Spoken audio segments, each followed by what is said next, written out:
All right, hey guys, hey Brant, how you doing? I'm All doing good? not bad about yourself, bud. All good. Yeah, definitely. Excited, finally doing this. Excited. It's been a minute. I It know it's has. early, so I appreciate it. Absolutely, I appreciate you taking the time. Really do. So if you could just go ahead and just pretty much introduce yourself and then who you are, as well as just introduce your book, Black Sheep, right up there. Yeah, love it. So my name is Brant Menswar. I am a keynote speaker and author of the book Black Sheep, Unleash the Extraordinary, Awe-Inspiring, Undiscovered You, which is all about helping people discover their non-negotiable values. Mhm. Um, and could you actually go into a little bit of detail on you mentioned the flock of five? Yeah. Yeah. So, Ryan, I was 47 years old before somebody explained to me why farmers don't actually value black sheep like the rest of the flock. I think we're all familiar with the connotation of being a black sheep and an outcast, but a lot of that sort of mindset is based in a lie. The truth is, the reason that farmers don't value black sheep is because a black sheep's wool cannot be dyed. So a black sheep can't be made into something that it wasn't meant to be. In fact, they are 100% authentically original. And so when I heard that, that is literally my life's goal, is to be that 100% authentic, unique creation that I was made to be. And so I believe that we all possess a flock of five black sheep values. These are these deeply held, non-negotiable personal core values that no matter how much someone wants to try to influence you or change your mind, they simply can't be moved like a black sheep's wool. And that is the concept of the book, is helping you discover what your flock of five black sheep values actually are. It teaches you to prove them that they are indeed your sheep and you're not caring for someone else's. And then it teaches you how to speak them into existence, right? It's not just about knowing what matters most, it's about using those values to change what's possible in your life. Definitely. I know you mentioned a lot of uh and like intentional manifestation and things like that. So yeah, definitely. Um from there, how would you say if for someone who hasn't necessarily read the book, just I guess Yeah. a first sort of step towards finding perhaps your first uh sheep out of the five, let's say. Sure. Yeah. It's interesting. There's several different ways that you can go about sort of discovering what your core values are. Mhm. Core values are developed over the course of our lives. And by the time you're in your early 20s, they're pretty much well established, right? And outside of a catastrophic event in your life, they simply don't change. I think people feel like they change, but the truth is that they just haven't discovered what they actually are, and so they believe that it's something when indeed it's something else. And for most of us, we don't do the work, so we have to live 20, 30, 40 years worth of life to start to sort through and sift Okay. through the things that are really important to us. And Mhm. that's where I find most of us are these days. At least in my experience and data from the people that we work with, it's less than 1% of the people who could Okay. sit there and tell you specifically, here are my five non-negotiable values. Here's why I chose them. Here's examples from my past to prove that they're real. We just don't do that work because it's easier to wing it. Mhm. And there are many of us who feel like they're bad at winging it, but that's again, that's just not true. They're actually real. We are very adept at winging it as humans, and the fact that you're alive, it shows you just how much. Yeah. So, the idea for how you can get there, how do you discover? These are things that Maslow would call peak experiences. Our values are often born from these peak experiences in our lives. So when you sort of go back in your mind over the course of your life and you think about the experiences that have had the most profound impact on you, they can be both positive or negative. And sometimes our values are born from either. And so you might have a really powerful moment, positive moment that you go, gosh, that really helped shape my beliefs in this particular area. And there are other times that you go, gosh, I had this horrible experience and I never want it to happen again. I never want to be that type of person. I never want to exhibit that type of behavior. And so it also shapes the values. We've actually created and crafted a online assessment, and Yes, we did it I did as take a that. yeah, good. So Hmm. we did it as a sort of dipping your toe in a very deep pool. So it's not the be all end all. It is not something that is going to be, here's the absolute truth. What it does is it gets you thinking about what you believe your non-negotiable values are. And so it presents you with 125 commonly held core values, and it says, in a knee-jerk sort of reaction, go ahead and read these words. If the word resonates with you, if you go, God, that's really important to me, go ahead and select it. What we know after 5,000 people have taken this assessment, is that the average person selects at least 30 words, 30 different values that they say are really important. Hmm. And that presents a significant challenge. If Yes. there are 30 things that are important to you, your human instinct is to try to honor them all. And Mhm. when you find that it is impossible to honor 30 things on a daily basis, you experience that feeling of failure, that you didn't honor those things, and you invite feelings like shame and depression and anxiety and all these things to sort of come to the party. And so what we do is we say, let's take that subset of 30, 40, 50 words, however many you selected, and let's group them together by likeness into 5 different buckets, right? So we have got things like empathy, sympathy, caring for others, that goes in one bucket. Things like achievement, success, accountability, that goes in another bucket. And before you know it, all of the words that you said were really important to you are sort of neatly organized into 5 different buckets. And then you get to pick the one word from each bucket that is your non-negotiable value. What's the one word you Mhm. can't live without? And that sort of brings you to your initial flock of 5 black sheep values. Awesome. Yeah. Thank you. I know, you really opened up in the book, and, you allowed yourself to be, really, really vulnerable as well. Oh, and I Mhm. appreciate you mentioning to watch Brene Brown. Really enjoyed the special. It was mad cool. Um, and I mean, you mentioned it as pretty much being, I believe, your worst experience you've ever, faced. So I was wondering if you could share with us just a little bit of how the flock of five helped you grow, just in this situation of, facing fear. I mean, you said Yeah. right flat out, worst experience you've ever Yeah. felt. I was like, wow. Like, Yeah, you wow. So yeah, if you you could share, I guess, how you use your flock of six, I know, to go yeah, that's ahead right. That's and right. just face this fear yourself. The the book was born out Mhm. of the worst experience of my life, right? And so Mhm. in 2012, my oldest son, Theo, at the time was 14 years old and was diagnosed with this rare blood cancer and needed a bone marrow transplant in order to survive. And so that began like this 263-day harrowing experience, living in a hospital with him battling cancer.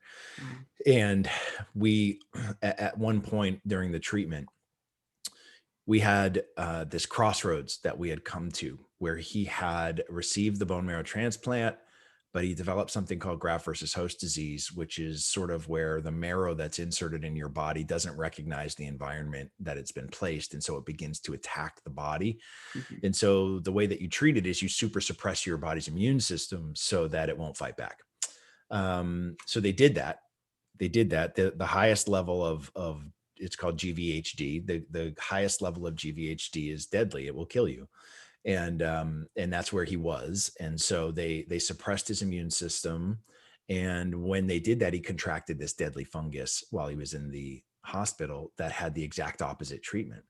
So we had 2 things that were threatening his life with opposite treatments. And so, we get called one evening into the parents' lounge, and there's a row of doctors sitting in there, and they look at my wife and I, and they say, "We are so sorry, but there's nothing else we can do. No matter what we treat, the other's going to take his life, and we don't think he's going to make it through the night. So you should probably go back to the room and say your goodbyes and call whoever you need to call." And so, you when you are faced with that, um, and you have no idea what your non-negotiable values are, what do you base your decisions on? um, the truth for me was it's you base it on emotion, which is the absolute worst thing you could do in that moment. Our emotions are unstable and constantly change, and you can't make decisions with regards to life and death on something like emotions. You just can't. You have to be rooted in these non-negotiables to make a comfortable decision that you feel good about. But I didn't have those things defined in my life at that point. So I went back, grabbed my wife's hand. We walked back to the room. We sat on the edge of his bed, and I fumbled through my way of trying to find the words to say goodbye. And it was just the single most awful experience of my life. And up to that point of my 40, I don't know, it's 42, 43 years that I had been on the planet. And you know to make a long story short, what ended up happening was I called my younger brother who lived 1,500 miles away, told him he wasn't going to have time to make it. So he says his goodbyes over the phone as well. He's incredibly distraught. But that evening, he decides he's going to film himself sitting on his couch holding up these poster boards in this Hail Mary attempt to find a solution. And he basically sits there and says, my nephew's dying. We're running out of time. Here's what's happening. Here's what we've tried. Here's what, we're looking for. If you have any ideas, please help us. And overnight, that video received over 500,000 views. And by the next morning, I was receiving calls from people from all over the world who had um, ideas. And one of them happened to be a doctor at MD Anderson in Houston, and he was an expert on this fungus that was killing Theo. And so they sort of put their heads together. I got another call from Dr. Tim Johnson from Good Morning America. And he said, you tell your doctor anybody he wants to speak to, just get me a list and I'll try to make it happen in the next 24 hours. So we did that, and we made a list of a doctor at Dana-Farber in Boston, and there was a research scientist at Cornell University, and sort of the four doctors put their heads together and came up with this batshit crazy plan to try to save Theo's life, and it worked. And so, Theo is now 23 years old. He is over has conquered the cancer. He's dealing with other issues of all of the. Sometimes the cure is worse than the disease, and so he's dealing with some of that stuff now. Mhm. But the point of the story and the reason that the book exists is because even though we had a fairy tale ending, which we know does not happen, living in a pediatric oncology ward for a year. Um, I spent at least 5 years going to bed every night with one thought going through my head, which is, I wonder if he thinks I gave up on him. And it's a valid question, even though he never asked it. um, it took me years after that to finally basically say, you know what, I'm tired of winging it in my life.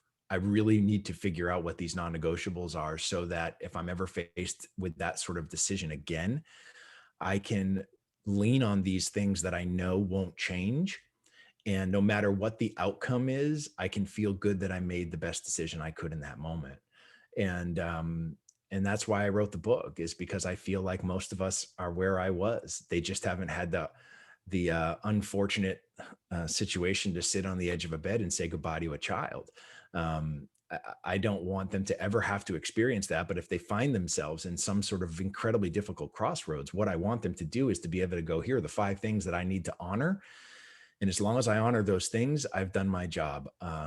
But when you don't have those things defined, you're going to flail and swirl and get caught up in an emotional tornado. And I promise you, you're going to beat the hell out of yourself for years because you will make bad decisions, just like I did.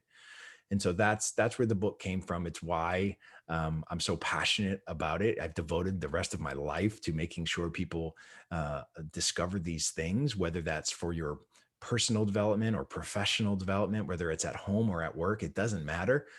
These are the literal rules that you should live your life by.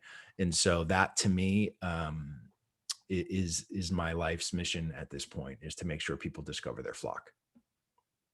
Wow. Yeah, absolutely.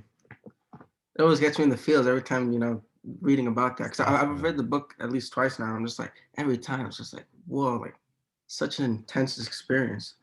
But and Wait till you again, hear the yeah, wait till you hear the audiobook. yeah, for The sure. audiobook is out here within the next 60 days, and Okay, nice. we scored the book like a movie. Oh, So okay. when you hear that story, it is supported by, orchestral arrangements, and like Oof, it is nice. crazy. That's Yeah. awesome. Hell yeah. Look forward to it then. Awesome. And I love how you mentioned in the book like how like the tightrope of like your the F word and then your black sheep values and then F word being your feelings and how you have to Yes. like it's constantly like a tug of war and like a nice Yeah. balance between the two. I was like that Yeah. really interesting. That's so the way that I try to, think through it in my head anyways Mhm. is there's we spend every day of our lives in the middle of a tug of war between our values and our feelings, right? And they pull us back and forth. And the context that I try to provide when I'm thinking about that is sort of on the values side is the past, in the feeling side it's the future, and in the middle it's the present, right? It's where we are Okay. today. And so what I have found is that, you know when we are sort of anxious because we can't predict the future, and our Hmm. feelings get all sort of swirled up because we're nervous or concerned about something that could happen, our black sheep ground us, they hold us, right, so that we don't get sucked into the future where anxiety lives. They actually dig their heels in and say, we're gonna stay here so that you can stay in the present. And that is incredibly important, because the only decisions we can make are in the present. You can't go backwards and make a decision, remake a decision from the past, and you can't transport yourself to the future and make your decision there. So the only thing that you can do is make a decision in the present. And when you understand that that's the case, it really helps. For me, it's a barometer to know where my head is at, right? Where's my mind at? If I'm feeling depressed, chances are I'm dwelling on something from the past. If I feel anxious, chances are I'm worried about something that hasn't happened yet, right? So if I'm not Hmm. anxious and I am not depressed, then I must be in the present. As long as I'm in the present, that's the only place I can affect change in my life. And so that is sort of in my head how I manage my feelings, is basically trying to ask myself, what am I feeling right now? And if I'm feeling upset, I know that I'm way back in the past. And if I'm feeling incredibly nervous, then I know that I am more than likely projecting something that hasn't happened yet. And so that to me is just like a daily gut check of where I am and what's happening, to be able to control sort of my emotions in the moment. Wow. Yeah. I love That's that. Lao Tzu. That's a Lao Tzu quote, right? So here we have an ancient Chinese philosopher that says, if you're his literal quote is, if you are depressed, yeah, you're living in the past. If you feel anxious, you're living in the future, and if you feel at peace, you're living in the present. And that is literally in my head the barometer of knowing where my mindset is in any given moment. Hmm. Wow. That's crazy. That's awesome. No, and definitely like that. I think that one really connected with me just because growing up from like transitioning from like high school to college. So in college, I studied. Well, I studied percussion for quite some time. So I studied like drum set and all that. But then I also decided to do computer science, and so I've always felt like like trying to battle this balance between like logic and then like my feelings, you know. And so like as soon as you said tightrope, I'm like, wow, I really did sort of think of it like a scale, but you like just saying tightrope was like, oh yeah, it's not like this weight thing. It's just trying to get it right. You know, like I That really so connected with so that. in order to have a tightrope, Mm-hmm. you have to have tension on both sides, Mm-hmm. right? And that's what you really need to sort of remember with that illustration, is that, if you think of if you're in a tug of war between your feelings and your values, on the surface you would think you just want your values to win, right? And so Yeah. that they're going to pull your feelings off balance. Mm-hmm. But the truth is, you don't want either side to win. You just want both that tension to be right there to keep that tightrope nice and tight, so you can actually travel between the two, between your values and your feelings. If you only made decisions based on your values and you ignored your feelings, you're never going to stay committed to that commitment, because our feelings are monsters and they have the power to overtake. I don't care what you think you value in your life. If you get mad enough, if you get upset enough, they will overtake any sense of value. And on the opposite side, if you make decisions solely based in your emotions, then there's a really good chance you might make a decision that violates one of those values. So you won't keep your commitment there either. And so the idea is you've got to keep this healthy tension between values and feelings, and it keeps that tightrope nice and tight so that you could walk it. If you've ever tried to do anything like that and there was any slack in the rope, you know you're not making it across that tightrope. You're going to fall every single time. So you've got to keep it nice and taut, and that's that healthy tension that exists between values and feelings. Wow, yeah, definitely. Appreciate that. Um, Now, and then you mentioned in there briefly how like you pretty much can't be like a control freak with like your decisions. And Mhm. I would like I felt like you were speaking to me there too, because it was like, wait, I am a bit of control freak. I'm the oldest of three single moms, so it's like I've always had to just make decisions and just control everything. And so like Yeah. you mentioned how it's I mean, I'll let you explain, but you mentioned I guess how do you know when you've made like a good decision without I guess being a control freak? So let me say this first. As the oldest of three, with a single mom, I promise you that you have been conditioned to care for other people's sheep. Okay, so that's not good or bad. That's powerful information that you need to know, because of the sheer scenario of how you were raised.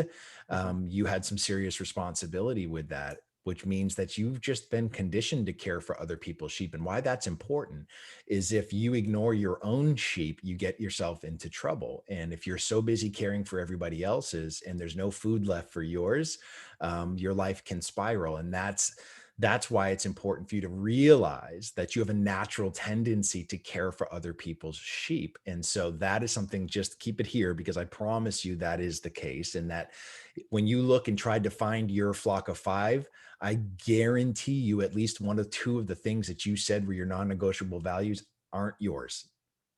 They're either one of your siblings, or there's something else there, because you've been conditioned to care for other people's sheep out of necessity. And that is good on you for accepting that responsibility and doing it.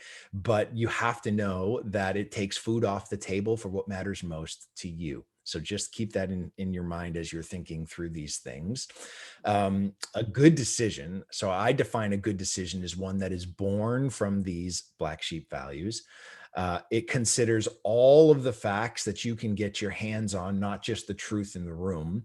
And it honors what you're feeling in the moment. And that sort of goes to what we just talked about, right? So, this idea is, as a control freak for myself, and I would challenge anybody to a control freak contest, because I joke all the time, Ryan, that you could invite me to dinner and I'd say yes, and I'd drive your car, because that's the level of control that I want in my life. And so it's difficult to manage at times, but the most difficult truth that I had to accept was, we don't control outcomes. And I fought that and bucked that for a long time, because I want to believe that I can control outcomes. But the science tells me otherwise, right? The science says that if you try to determine whether a decision is good or bad, and you are using an outcome to determine that, that's something called outcome bias. And it doesn't work that way. Unless you're a wizard, unless you're Gandalf or Glinda, or so, some powerful wizard that I am unaware of, you do not have the ability to control outcomes. The only thing you have is the ability to control the deliberate intention that goes into making a decision. Once the decision is made, it's out of your hands. And so once I finally accepted that, and I removed whether I felt good or bad about something from an outcome and instead shifted it to honoring these things that matter most to me, making sure I had a good sort of group of data to make this decision on it. And I also acknowledged how I was feeling in the moment. I know that's the best I can do and I feel good. It's a good decision, regardless of the outcome. The outcome could be shit, but at least I made a great decision because it was born out of these things that matter most to me. I honored all of those things. I considered everything I could get my hands on. And this is something else that is sort of in the middle. We have a tendency to focus on the values part and the feelings part, but in the middle of that is this information part, you know? And in Theo's case, if I would have listened to the doctors who put us in that room and said, we're out of options, he's going to die, then he would have died. But the truth was that the truth was bigger than the room. They just didn't know the answer. That doesn't mean it was the truth. It means the truth in the room was not accurate. And so I have to go beyond the room. You know, I always equate it to, in the book, to like a real estate app on your phone, right? If you've ever searched through Zillow or any of these apps that you sort of find to search for real estate, if you say, I want a 4-bedroom, 3-bath, 2,000 square feet. I want a half an acre lot. I want a pool. I want this. And you start digging down to everything that you want. You narrow and narrow and narrow Mhm. and narrow your focus. And then you go ahead and hit search and you go, ugh, there's only 2 houses and I can't afford either one of them. So my life is over, right? Mhm. But if you just went beyond the room, that truth in the room, if you said, you know what, I'm going to maybe expand my search by half a mile. You know what, I am going to say, we're going to take a pool out and we can always add it later as long as there's room.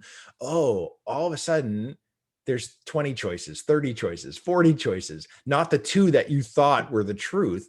You just had to look beyond the truth in that specific set of parameters.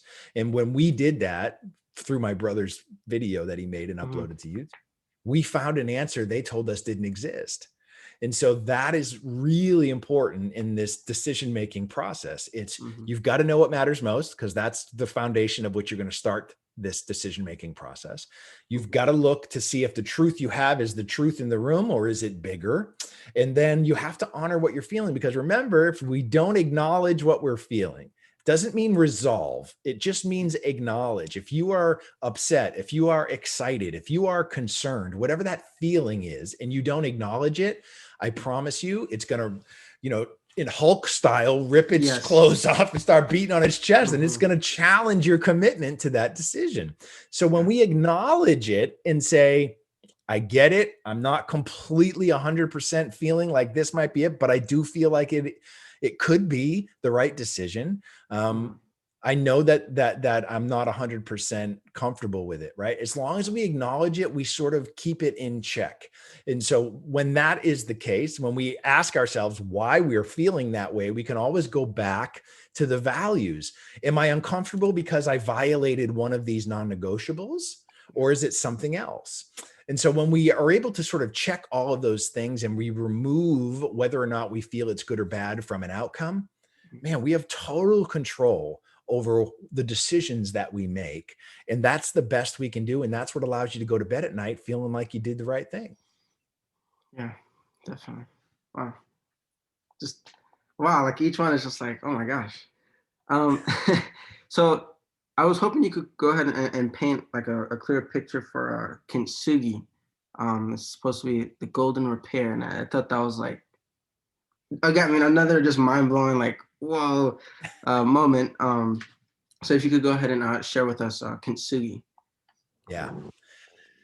So, so how can I frame this? So I've spent a lot of time in my earlier life Hmm. um, trying to not get broken, trying to protect myself from being broken, right? And it takes a lot of effort. It's exhausting to try to protect yourself from being broken.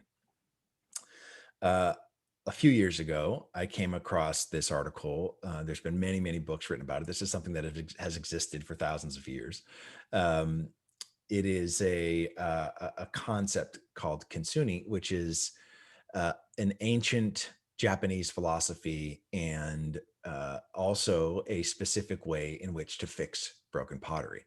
So the story goes there was an ancient Japanese shogun. I want to say it was in the 1400s. That it's in the book. Not much I can know. If you want the actual facts and the Yes. name of the shogun, it's there. But there was this shogun who had his favorite tea bowl broken, Mhm. and so he sent it off to be repaired, and it came back with these ugly staples in it. And it just was nothing like what it was before it got broken. And so he's like, this is unacceptable. I just want this to look like it did. And so he sends it out to a bunch of local artisans and he says, I don't care what you have to do, but it's got to look better than this. So they made a choice. And the choice was rather than try to make it look like it never got broke, what else could they do? And they went out and they discovered that they were going to find the most valuable resource they had at that time, which was gold. They melted down the gold and they used the gold to repair and fill in the cracks of the broken pottery. In doing so, they did two things. Number one, they made the bowl more valuable than before it was broken because now it's laced with gold. And secondly, they honored the history of the bowl. They told the bowl's story. And there's been many things written about Kintsugi and the philosophy, and there are people who literally live their lives by it. But for me, and the work that I do around values, the sort of revelation that I came to was, if you truly want to be unbreakable, then the first thing you have to realize is you're already broken. And when you accept that you're already broken, you can stop trying to protect yourself and instead focus on what's holding the brokenness together. Now, in the case of Kintsugi and the Shogun's tea bowl, it was the most valuable resource they could get their hands on, which was gold. But for you in your life, the most valuable resource that you possess are these non-negotiable black sheep values. And so when you focus on that and understand that it is these black sheep values that hold your brokenness together, man, that's what truly makes you unbreakable. And you don't have to worry about protecting yourself from all of these potential things that might hurt you. You actually own the glue that keeps the brokenness together. Wow. Yeah, definitely. And for anybody that wants to reference it in the book, I know it's on page 74 because I notated it there. I was like 74 because I was just like, whoa, like that because for me that's a new concept I never heard of. So I was like, wow, that's Mm. amazing. Um, Now, you also mentioned with a practical manifestation through intentional execution of your black sheep, and I was hoping you could clarify a bit more on how you would go ahead and like you mentioned sort of like using your black sheep values day to day Mhm. intentionally, and just again practical manifestation up with those black sheep values. If you could share a little bit of how you intentionally do it on a day to day basis. Yeah, there are several schools of thought with regards to manifestation. There are some who believe that you can just put things out, put Hmm. these vibrations out into the world, and I want my Lamborghini, I want my mansion, I want my and good on them. That is not my approach. Hmm. I can't convince myself. It would take me an enormous amount of energy to get me to believe that that works. Hmm. Um, I don't believe in a prosperity gospel of any kind like that. What I do believe is in practical manifestation, which to me it means that you're acting with deliberate intention. So rather than discovering these things that are your non-negotiable values and hoping that they have an opportunity to appear somewhere in your life, that is still winging it. So you've got to take control by looking at your calendar every single day and coming up with a plan. So if you looked at my calendar, you would not just see times and appointments and names. You would see my black sheep written into each appointment time as to which ones I am going to manifest during that conversation. So for instance, with something like this, you would look and you'd see your name. It would say Ryan Perez right here, and it would show our appointment time at 8 a.m. this morning. And next to it, you would see words like creativity, hope, and impact. Why? Well, because those are the three things that I want to make sure come across during this interview. I'm not going to leave it to chance or accident. I am going to speak those values into existence. And I've been incredibly deliberate with my language today to make sure that you've experienced those things. I'm not winging it, even though I don't have a script, even though I'm not following something that I've written before this. I am sitting here going, I need to make sure that the words that come out of my mouth are creative, that they inspire hope, and that they have the type of impact that I want them to have, both on you and anybody who's going to listen to this.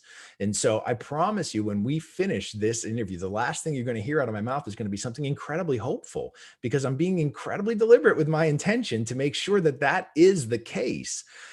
If I didn't feel like that was possible, if I didn't have the opportunity to speak these things into existence, you and I would not be having this conversation this morning.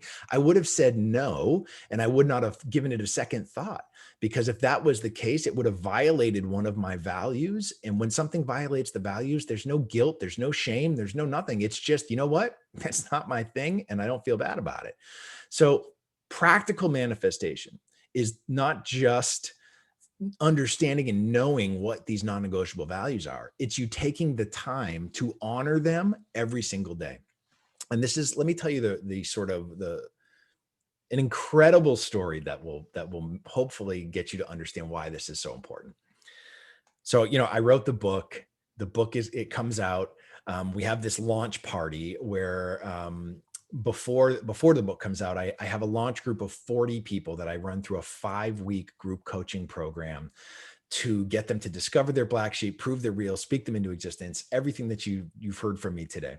Um, During the process, one of my students um, comes to me and says, "Hey, did you know that sheep recognize the voice of their shepherd?" And I'm like, "Oh, don't tell me that. Don't tell me that, because it's going to piss me off. Because if that's true, it should be in the book, and it's not in the book." And so I do some research, and what I find out is that it's actually partially true. So the truth is, sheep recognize the voice of the person that feeds them, but sheep have short-term memory. So what does that mean? The reason that I want you to feed these black sheep values every single day is so that when you need them, when you call on them, they recognize your voice and they are there for you. That's why we do it every day. You can't come to me and go, "Hey man, I had a great day today. I fed four of my 5 black sheep." I'm going to say, "That's a shit day."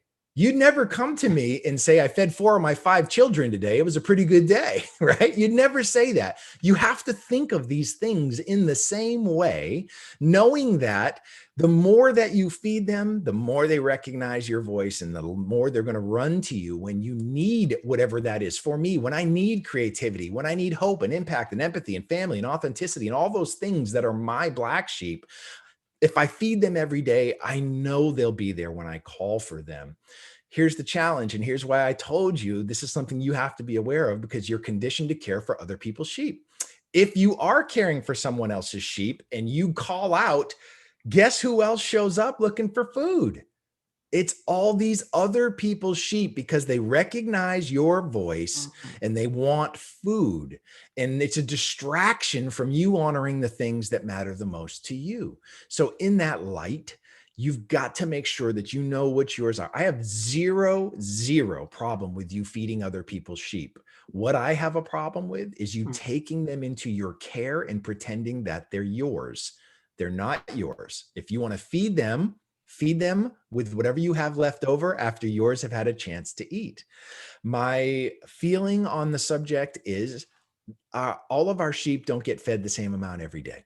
Okay. Some get a 7-course meal, some get table scraps. That's just the Okay. way life works. But that doesn't mean that they don't eat. They all get to eat something every day, and that should be your goal. So if you have your calendar out there and Mhm. you're writing all your values in, but there's not a good fit for one of your values, then you better come up with a plan to honor and feed that sheep, even though it doesn't actually have a nice little convenient place to stick it in your calendar for the day. There are some people that do daily meditation, or they, read the Bible, or they go for a walk or a hike, or they decide they're going to hit the gym that day, whatever it is. Those are all different ways to feed a very specific sheep. And so if your calendar doesn't allow for all of them to be fed, you have to come up with a plan to make sure they get some sort of food that day. Even if it's a 5 minute whatever, that is still enough to keep them engaged. And that's the goal. Okay, yeah, definitely seeing like how that connects too is like wow, like that's nuts. Um, and then just last question. I know we're like out of time. Just so I also studied percussion, and then have a lot of friends, who really devoted their life and passion to it. And then being an artist yourself, specifically, I guess when you first started, I was curious how you would say you first developed your networking skills with others, especially when you first start, just because I feel like that's always like the hardest part Mm. of the journey. Yeah. So it is a journey. Hmm. And to be honest with you, like I've never, I guess the closer that I've come to owning my swagger, the easier it's been to network. Uh, when you're Mm, unsure of yourself, it makes it hard, right? that's true. Yeah. Um, even if you're a jack of all trades, I participate a lot in this clubhouse on the app Clubhouse. Yes. There's a group called the Hmm. Misfit Mafia, and in that club that's run by a brilliant friend of mine. His name is Brian Fanzo. Brian describes himself as a multi hyphenate, right? Which is somebody who has lots of interest in different things and is very skilled in different things. They're not this one particular thing. Um, the challenge with being a multi hyphenate is that the layman's term would be you're a jack of all trades, right? Hmm. Well, you're a jack of all trades, you're a master of none. And so the Yeah. idea is, can you find the confidence within yourself to know that you know enough that you feel comfortable networking with others, right? If you are an expert in something, you feel pretty comfortable that no matter what someone says or how they're going to engage you, you have got an expert opinion on what you feel about that particular thing. But when you're a jack of all trades and you know this much about that much, Yeah. um, it can be challenging to feel the confidence. Hmm. So, sort of growing up, spending 20 years in the music business, literally as a rock star, you learn to develop that swagger so that even on a bad night, you still come off as you rock that stage. People got a good show. You didn't show them that you weren't feeling it. You let your swagger carry you, and some nights it carries you more than others.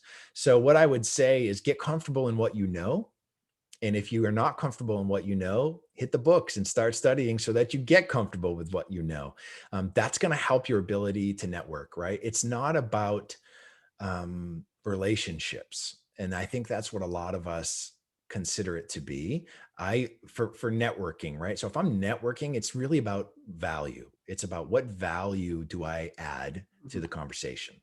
Okay. And if I can bring value, and that's my only goal is to just add value, you're going to find that your network grows incredibly fast and in areas of which you never thought possible. If you enter networking with a what's in it for me, you're going to get kicked in the nuts and it's going to hurt. Yeah. You can't approach it that way. You've got to approach it with what value can I add to this conversation? It's in service of whomever I'm going to meet. So as long as it's in service of them and you're adding value to them, believe me, your network will take care of itself. The minute you Okay. switch focus to I'm going to do this because I get X, Yeah. it's the beginning of the end. Okay. Cool. And then really just what's your currently right now your favorite coffee, and then just any I guess any last words you want to go ahead and share with the audience. Yeah. So I'm a coffee freak. Yes. I got a problem. Hmm. So I have some rules when it comes to coffee, but the basic rules are I want to know where the beans come from because I have a preference from certain areas of the world. So I'm a Colombian guy. So I prefer Colombian coffee over anything else. Okay. Um, every time I think I like something else, I go back and have Colombian coffee and go, yeah, no, it's Colombian coffee that I like, right? So Colombian first, yes. The second thing is I have to know it's ethically sourced, right? I have to know that the coffee industry is notorious for slave labor in different parts of the world, and I want to make sure that the people picking those beans are offered a fair wage and they're being treated humanely. And so I get really picky about the farms that the coffee comes from, and if it doesn't have a fair trade stamp or some sort of a supply chain that I can track, then I don't drink that coffee. And then finally, I for myself, I'm a mood guy too. So if I'm having if I'm Yeah. really not in a good mood, I got to be careful when I drink my coffee because I will project that mood into the coffee, and all of a sudden it becomes very bitter to me. But that to me is yeah. I belong to a few coffee clubs, and so I get sent these different pounds of coffee on a monthly basis. I just There's a company out of the UK called the Colombian Coffee Company, and they actually send these really sort of curated bags of coffee to me all the time. I got it as a gift from a friend, and all of a sudden I'm addicted to it, and so I look forward to receiving those bags every month. But I guess my parting words is this: um, no matter what you think is possible in your life, I promise you it's greater than what you think. I believe the only way to get there is to discover these things. And if I would have discovered my non negotiable black sheep values when I was your age, I'd be a friggin' billionaire by now. I believe that with my whole heart. I believe that the quicker you discover these things, the more you start to define where your superpowers are, and you lean into them and are allowed this ability to speak them into existence. When you do that, you have no idea what's possible because you don't control outcomes. So instead of worrying so much on what you want to get, how much money you want to make, forget about all of that stuff. Those things will happen when you honor the things that matter most to you. Because when you do that, you are living this authentic life that gets you everybody's first look. The end of the farmer's story is this: even though farmers don't value black sheep in the same way they do the rest of the flock, they still possess enormous value, but in a very different way. Farmers keep one black sheep for every 100 white sheep in their care. They keep them as a marker. So every morning, the sheep farmer wakes up, they look out over their flock. If they've got 500 sheep in their care, they look for 5 black sheep. If they don't see the 5 black sheep, they know something is wrong. It's famine, it's wolves, it's a disease, it's something, right? But it's the black sheep's ability to stand out from the 495 other sheep that get the farmer's first look every single day.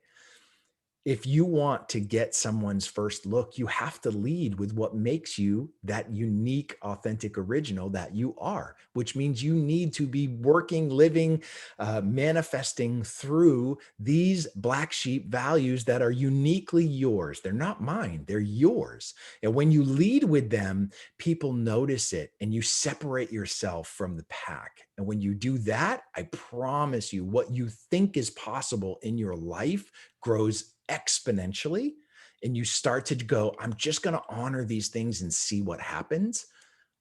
There is nothing more powerful for you to experience. And I hope that anyone listening today decides they want to start that journey today. Wow. Wow. Definitely. Well, truly appreciate it. Thank you for sharing so much knowledge and wisdom. Wow. And just thank you for your time. Truly do appreciate it, man.